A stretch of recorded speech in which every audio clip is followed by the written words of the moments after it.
Hello friends, आज हम अपनी सी प्रोग्रामिंग लैंग्वेज के कंसेप्ट की सीरीज में आज एक नया टॉपिक स्टडी करेंगे जिसका नाम है एरे। मैं शांति विद्यापीठ से विशाल श्रीवास्तव आज अपने इस वीडियो में एरे कंसेप्ट को विस्तार से समझाने जा रहा हूँ। बेसिकली एरे को समझने से पहले हमें वेरिएबल को समझना पड़ेगा। एग्जैक्टली वेरिएबल क्या होते हैं। बेसिकली जब भी हम कोई प्रोग्रामिंग लैंग्वेज में कोई प्रोग्राम बनाते हैं तो सबसे अहम जो रोल होता है वो वेरिएबल्स का होता है। वेरिएबल्स का मतलब बेसिकली क्या है कि जब हम कोई वैल्यूज को स्टोर करते हैं तो हमें मेमोरी लोकेशन की जरूरत होती है।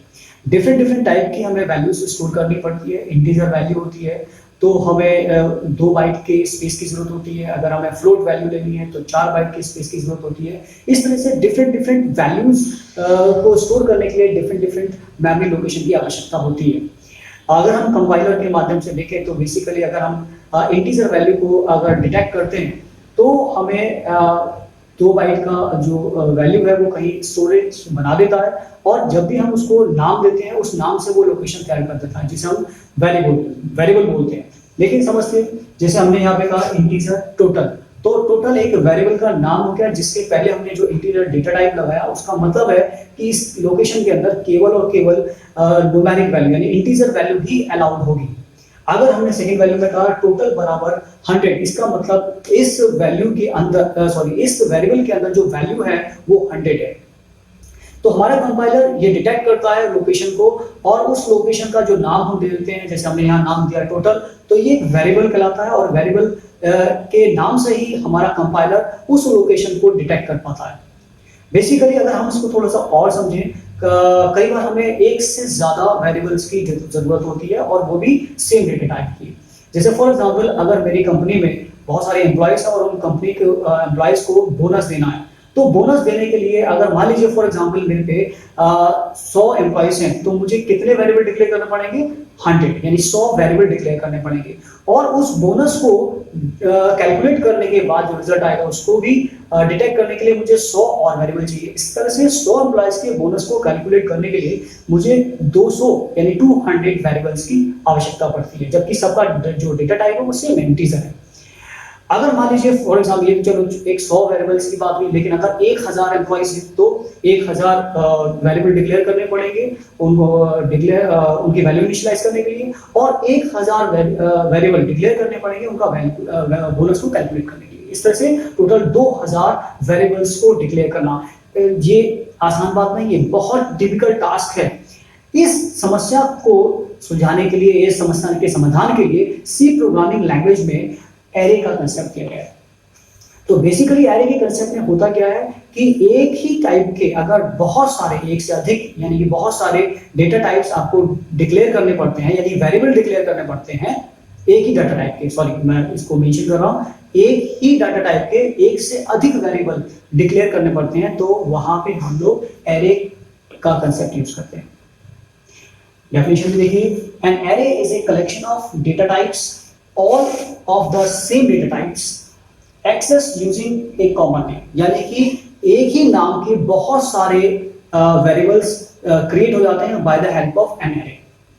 एक एग्जांपल्स के थ्रू समझते हैं। जैसे क्लास में हमारे पास बहुत सारे बच्चे होते हैं, एक ही नाम के बहुत सारे बच्चे होते हैं। मान लीजिए अमित कुमार, अमित शर्मा एंड सब बहुत सारे होते हैं, लेकिन उनको हम एक एक्सटेंशन नेम से उनको हम नॉमिनेट कर देते हैं, अमित 1, अमित 2, अमित 3, अमित 4, लेकिन सभी का नाम एक कॉमन नेम है अमित। तो अगर हम इस कंडीशन में एरे लगा देते हैं अमित, तो एक ही नाम से बहुत सारे वेरिएबल डिक्लेयर करने के लिए हमारे पास एरे कंसेप्ट होता है। इसमें और तरीके से समझते हैं, अगर एरे डिक्लेयर करते हैं तो कैसे करते हैं। तो एरे डिक्लेयर करने का तरीका क्या होता है? डेटा टाइप, सबसे पहले हमें डेटा टाइप देना पड़ता है, उसके बाद एरे का नेम देना पड़ता है और उसके बाद एरे का साइज देना पड़ता है। ये साइज, जैसे मैं अभी स्टूडेंट की लेंथ बता रहा था, तो कितने स्टूडेंट थे, कितने वेरिएबल डिक्लेयर करने पड़ते हैं, उसका जो साइज होता है उसको हम एलिमेंट्स बोलते हैं। और ये न्यूमेरिक वैल्यू होता है 0, 1, 2, 3 एंड सो ऑन, यानी इंडेक्स वैल्यू में होता है। और आप इस एरे साइज की जो वैल्यू है वो आप अपनी नीड के हिसाब से बना सकते हैं। चलिए इसको समझते हैं थोड़ा डिटेल में। जैसे फॉर एग्जांपल मैंने एक एरे डिक्लेयर किया है इंटीजर मार्क 5। इसका मतलब क्या है कि ये इंटीजर डाटा टाइप है और mark is the name of the array और 5 is the number of size of an array, यानी जिसे हमने एलिमेंट बोला।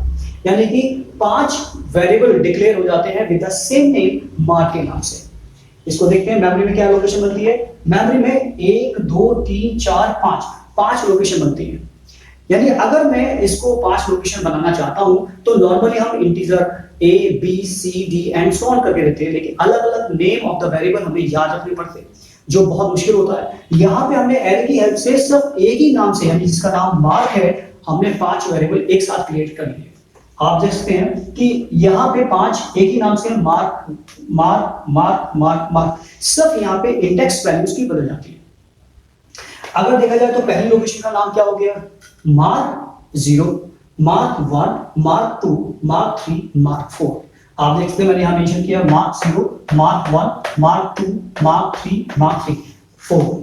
तो इस तरीके से आप, ये तो मैंने 5 वेरिएबल डिक्लेयर किया, आप 500 कर सकते हैं, 5000 कर सकते हैं, आपकी नीड के ऊपर डिपेंड करता है।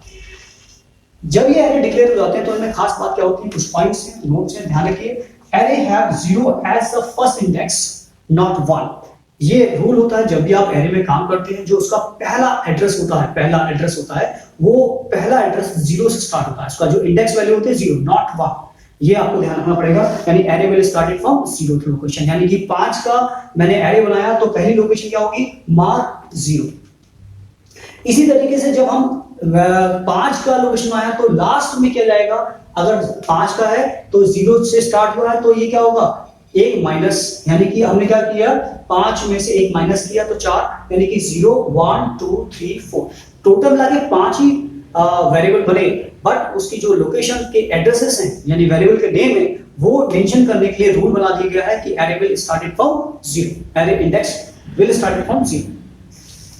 उसके बाद सपोज हम लोग का स्टार्टिंग करते हैं, स्टार्टिंग का एड्रेस क्या होता है, मार्क ऑफ 0। मान लीजिए इसकी कोई लोकेशन बनती है, मान लीजिए जो उसकी फिजिकल लोकेशन है वो क्या बने, 1920D, और अगला जो लोकेशन है मार्क 1, उसका फिजिकल एड्रेस क्या बनेगा, 1902, बिकॉज इंटीजर जो वैल्यू है वो 2 बाइट का स्पेस लेता है। अगला क्या होगा इसी तरीके से 1924D एंड सो ऑन। तो चूंकि ये इंटीजर वैल्यू है तो इसलिए 2 बाइट का स्पेस लेके वो आगे बढ़ता रहेगा।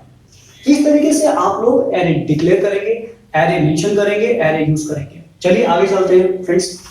अगर हम एरे को इनिशियलाइज करते हैं कि उसकी वैल्यूज कैसे इनिशियलाइज करेंगे, तो उसके 2 तरीके हैं।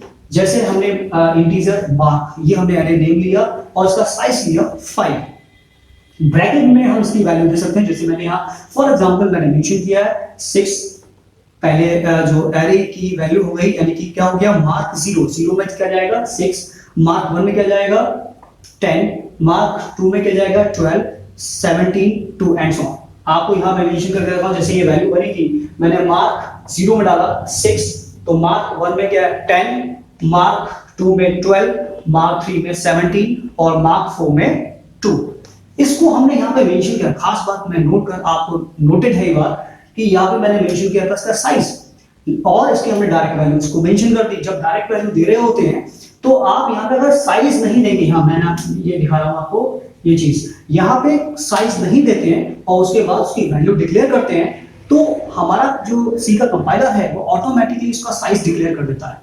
यानी जितनी वैल्यू आपने इसमें मेंशन करनी है उतना साइज, मैंने कहा 1 2 3 4 5 वैल्यूज दी है तो ऑटोमेटिकली इसका साइज 5 का बना देगा। तो ये वैल्यू इनिशियलाइज करने का तरीका आता है। अगर आप किसी एरे के एलिमेंट की वैल्यू चेंज करना चाहते हैं, तो उसका क्या तरीका है। फॉर एग्जांपल इंटीजर मार्क 5, ये हमने एरे ले रखा है 5 का, और मुझे थर्ड वैल्यू चेंज करनी। थर्ड वैल्यू कौन सी होगी, दिस वन इज 0 1 और 2। अब थर्ड वैल्यू का जो एड्रेस आएगा वो क्या आएगा, मार्क 2। पहले का क्या है, मार्क 0 मार्क 1 मार्क 2, तो मैंने यहां क्या किया, मार्क 2 इक्वल टू 8, यानी कि अब इस थर्ड पोजीशन पे क्या आएगा, 8 आ जाएगा। इसी तरीके से हम लोग अगर और भी वैल्यू चेंज कर सकते हैं। अगर मुझे लास्ट वैल्यू देखेंगे तो मैंने आपको पहले मेंशन किया, तो लास्ट क्या हो जाएगा, 5 का एरे तो 1 माइनस हो जाएगा 4। तो आप जो पर्टिकुलर वैल्यू है उसको चेंज कर सकते हैं। चलिए 2 बात आती है, एरे के अंदर वैल्यू इनपुट कैसे करेंगे और आउटपुट कैसे लेंगे। अगर वैल्यू इनपुट करते हैं तो इनपुट करने के लिए हमारे पास फंक्शन होता है, दैट इज स्कैनफ। अगर स्कैनफ की पोजीशन देखें तो फॉर एग्जांपल मैं थर्ड पोजीशन की वैल्यू इनपुट करता हूं, तो यहां पे क्या होगा, दैट इज %d एड्रेस का साइन मार्क 2। इसी तरीके से mark 0 mark 1 mark 2 mark 3 mark 4, इस तरह से किसी भी पर्टिकुलर एरे के एलिमेंट की वैल्यू आप इनपुट कर सकते हैं। उसी तरह से अगर आउटपुट की बात करें तो आउटपुट के लिए हमारे पास फंक्शन होता है प्रिंटफ, और प्रिंटफ में जस्ट फॉर एग्जांपल मेरे को फर्स्ट लोकेशन में वैल्यू देखनी है यानी आउटपुट देखना है, तो मैंने कहा प्रिंटफ परसेंटेज मार्क 0। आप पर्टिकुलर किसी भी एलिमेंट की अगर वैल्यू देखना चाहते हैं mark 1, mark 2, mark 3, mark 4 and so on, किसी भी एरे के पर्टिकुलर एलिमेंट की वैल्यू देखने के लिए प्रिंटफ और इनपुट करने के लिए स्कैनफ का यूज कर सकते हैं।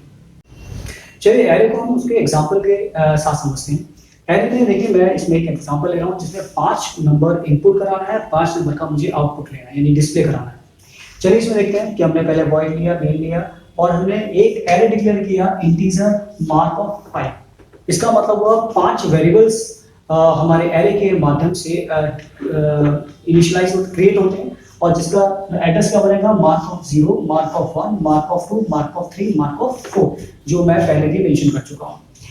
उसके अंदर हमें अब सबसे पहले इनपुट वैल्यू इनपुट करनी है। जैसे आप देख सकते हैं इसका इंडेक्स वैल्यू 0, 1, 2, 3 केवल यही बदला है, बाकी एरे का नाम सेम है।